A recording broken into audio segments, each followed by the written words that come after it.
जो एकमात्र रिस्क होती है इस कपड़े के काम के अंदर, जो डेड स्टॉक बचता है, जो बचा हुआ माल अपने पास बच जाता है। अब इतना सारा माल अपने पास में होता है, अपन मतलब उसमें से सारी चीज़ें तो हर कस्टमर को पसंद करवा नहीं सकते। हमारे पास हमारा टर्नओवर जबकि आपसे महीने में आपसे लगभग 20 गुना 50 गुना तक ज़्यादा रहता है हमारा, तो हम लोग मैनेज कैसे करते हैं इस चीज़ को। और कोई दुकानदार नहीं बच सकता इस चीज़ से, 100% होगी। आप चाहे सोना खरीद के ले जाओ, वो बिकते बिकते बिकते बिकते लास्ट में उसमें जो मिलावट होती है वो बची जाती है अपने पास, है ना। दूध भी होता है तो अपन उसमें से घी निकालते निकालते लास्ट में जो बचता है क्या करते हैं उसका, वो घी के भाव थोड़ी बिकता है, वो चीज़ होती है छाछ बचती है लास्ट में। अब छाछ घी के भाव थोड़ी बिकेगी यार। तो एक छोटी सी अच्छी सी और सिंपल सी और जेन्युइन सी और कॉमन ट्रिक आपको बताऊंगा जो हम भी अपनाते हैं अपने व्यापार में और डेड स्टॉक से बच जाते हैं, कभी भी वो हमें नुकसान नहीं देते।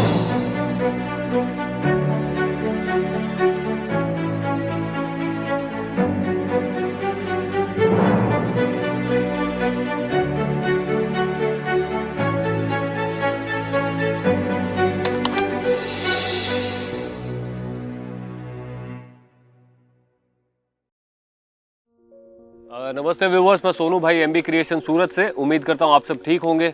अब आज का वीडियो कपड़े का काम करने वाले हर इंसान के लिए बहुत ज़रूरी है।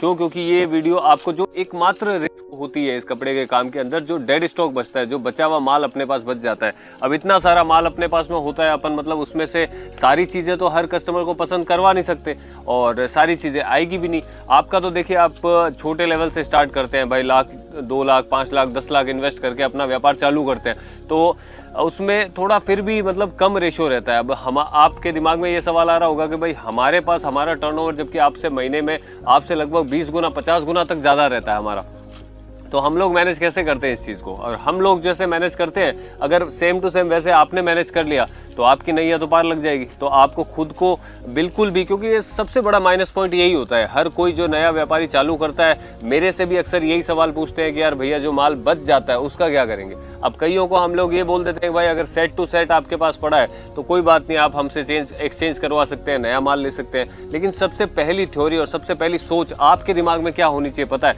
कि आपको वो माल भी निकालना है, ना कि मतलब चेंज करवाने के प्रति ध्यान देना ज़्यादा, क्योंकि वो आपके बेचने की स्किल खत्म कर देगा और आपका आने जाने का जो किराया होता है, खर्चा होता है, वही मतलब आपको कभी ऊपर नहीं आने देगा यार। तो एक छोटी सी अच्छी सी और सिंपल सी और जेन्युइन सी और कॉमन ट्रिक आपको बताऊंगा जो हम भी अपनाते हैं अपने व्यापार में और डेड स्टॉक से बच जाते हैं, कभी भी वो हमें नुकसान नहीं देता है। कि सबसे पहली बात होती है कि डेड स्टॉक जो आपके पास में पड़ता है उससे कभी भी मोह मत रखना। मोह मतलब होता है उससे कभी मतलब लगाव ज़्यादा मत रखो कि यार ये भी मेरा माल है, इसको मैं कैसे निकालूं। अब डेड स्टॉक पड़ता क्यों है पता है, कि अपने पास जैसे कुर्ती का माल है, मान लो कुर्ती में आपके पास एम साइज़ की कोई कुर्ती बच गई, आपने 4 पीस का सेट लिया, चारों साइज़ उसके अंदर है, एम साइज़ का कोई पीस आपके पास बच गया, एल निकल गया, एक्सएल निकल गया, डबल एक्सएल निकल गया, लेकिन एम बच गया।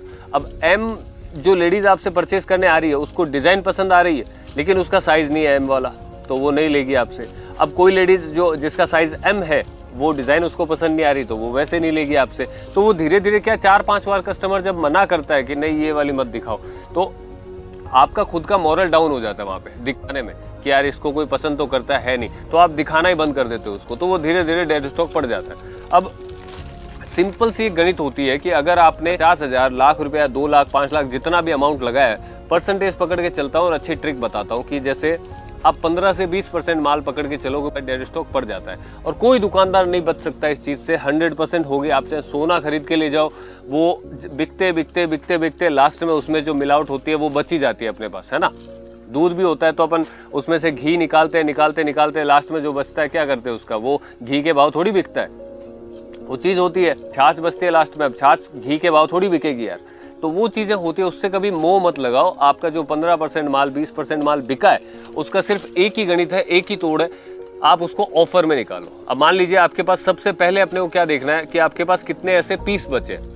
आपने सूरत से खरीदी करी, मेरे यहाँ से कहीं से भी जहाँ से भी खरीदी करके नया काम चालू कर लिया। चालू करने के बाद में आपने मान लीजिए लाख रुपए का माल लिया, लाख रुपए में से आपने 70% 80% यानी 70-80 हज़ार का माल बेच दिया, 20,000 25,000 का माल आपके पास पड़ा है। अब आपने नई खरीदी करी, नहीं करी तो पुराने वाले में से 5-7-10 हज़ार का फिर बिक गया आपका, जो भाव में आप बेचना चाह रहे हैं उसी भाव में बिक गया, और नए वाले में से 2-4-5 हज़ार का फिर अटक गया, और उसके बाद फिर आपने खरीदी करी तो पुराने वाले में से 2-3 हज़ार का निकल गया और नए वाले में से फिर 2-4 हज़ार का अटक गया। तो एक करके ये 3-4 बार जब ये प्रोसेस हो जाती है तो एक बार वो पीस देख लो कि जो हाईलाइट हो जाते हैं आपकी नज़र में कि यार ये पीस नहीं बिक रहे हैं, इनको कोई भी पसंद नहीं कर रहा है, ये साइड में, या आपने दिखाना बंद कर दिया उनको, ये सारी चीज़ें आपके साथ में क्लियर हो जाएगी आपकी आंखों में, माइंड में, कि यार ये पर्टिकुलर वो पीस है जिनको मतलब कि मैं बेच नहीं पा रहा हूँ, काफ़ी टाइम से पड़े हैं मेरे पास। नज़र में तो आ ही जाता है ना यार, अपनी दुकान में पड़ा हुआ माल है, अपने को पता है कि यार ये वाला नहीं चल रहा है, कोई पसंद नहीं कर रहा है। हमारे पास तो मतलब आज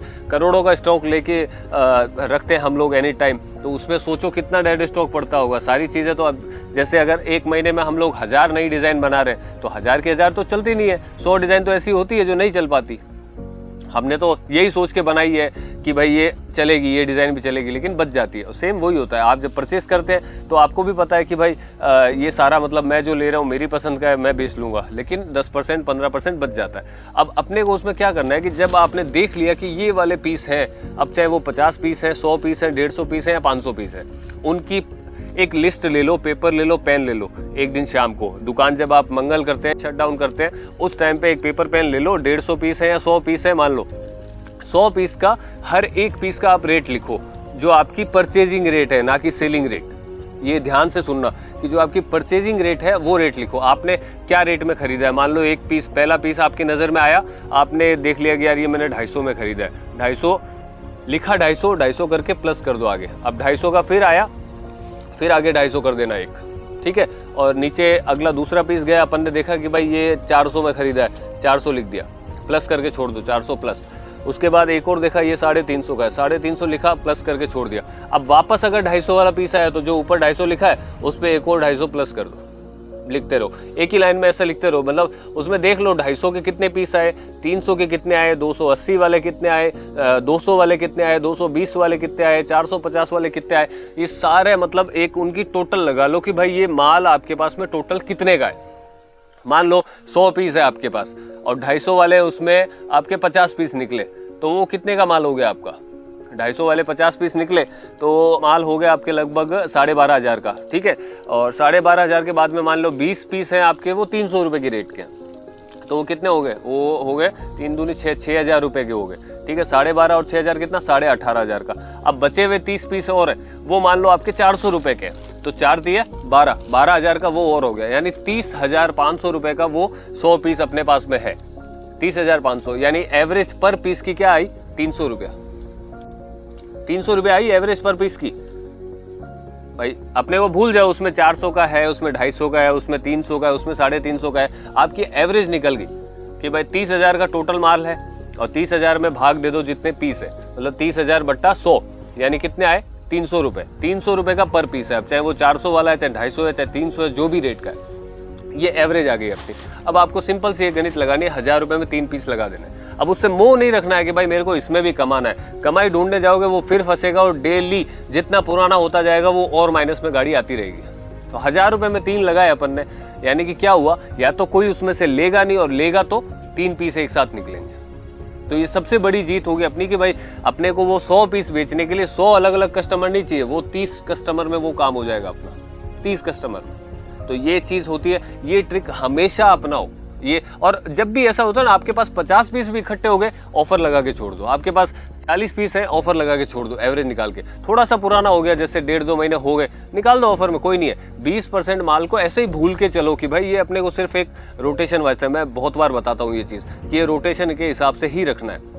ये वाली ट्रिक बहुत इंपॉर्टेंट है, ठीक है। कहने सुनने में सिंपल लगती है, आसान लगती है, लेकिन हम खुद करते हैं यार ये चीज़। एवरेज निकाल के लॉट का माल क्या होता है? ऐसे ही तो होता है, एवरेज निकाल देते हैं, उसमें सारे आ जाते हैं। छांट जिसको जो चाहिए, जितने पीस चाहिए। अब हमारा थोड़ा बड़े स्केल पे है तो क्या रहेगा भाई, लॉट टू लॉट के भाई 500 पीस लेना पड़ेगा या 1000 लेना पड़ेगा, तो वैसे निकलता है। आपके पास इतना सारा डेड स्टॉक नहीं बचेगा शुरुआत में, आपके पास 100-50 पीस बचेंगे, वो भी 3-4 महीनों बाद में। तो वो पीस को आप आसानी से ऐसे निकालो। अपने को माइंड बस उतना ही सेटअप रखना है कि भाई ये अपने 30,000 रुपये अपने हाथ में आ जाए। अपने को 30 का 35 नहीं बनाना है, कुछ भी नहीं बनाना है। अपने को बस 30 लगाए, 30 आ जाए अपने आप में, वो आ गया। कुछ नया माइंड चलेगा, नया माल खरीदी करने के लिए आपके पास में होगा। अब वो पड़ा अचार तो दे नहीं रहा है। अब मेरे पास मान लो ये बिक ही नहीं रहा, तो ये भाई ये 300 का है, बिक नहीं रहा है, तो इसकी रेट तो वैसे ही डाउन होने वाली है, तो मैं 300 में बेच के ख़त्म नहीं करूँ इसको। तो मेरे पास में इसके जैसी 300 रुपये में नई डिज़ाइन डेवलप करने के लिए पेमेंट तो होगा, बस अपने को वही चीज़ करनी है। तो वो चीज़ करोगे, ये चीज़ अपना लो खाली। ये सिंपल सी गणित है और हर कोई अपना सकता है अपने काम में। नया काम चालू करते हो तो ये भी एक इम्पॉर्टेंट चीज़ है और अपने व्यापार में ज़रूर अपनाएं। उम्मीद करता हूँ आपको ठीक लगी होगी। और कुछ भी टॉपिक पे वीडियो बनाने हो आप कमेंट करके ज़रूर बताएं, कौन सी सिटी से है वो भी कमेंट बताएं, ताकि मुझे भी पता चले कि भाई मेरा जो ये यूट्यूब परिवार है वो ज़्यादातर कहाँ से है, कौन से एरिया से बिलोंग करते हैं, ताकि उसी टाइप की डिज़ाइनें हम और डेवलप भी करें और उन स्टेट को, उन शहरों को ध्यान में रख के अपनी डिज़ाइनें और ज़्यादा डेवलप करें। तो उम्मीद करता हूँ आपको ठीक लगा होगा। फिर मिलते हैं नए वीडियो में। वीडियो कैसा लगा ये भी ज़रूर बताइए। Thank you.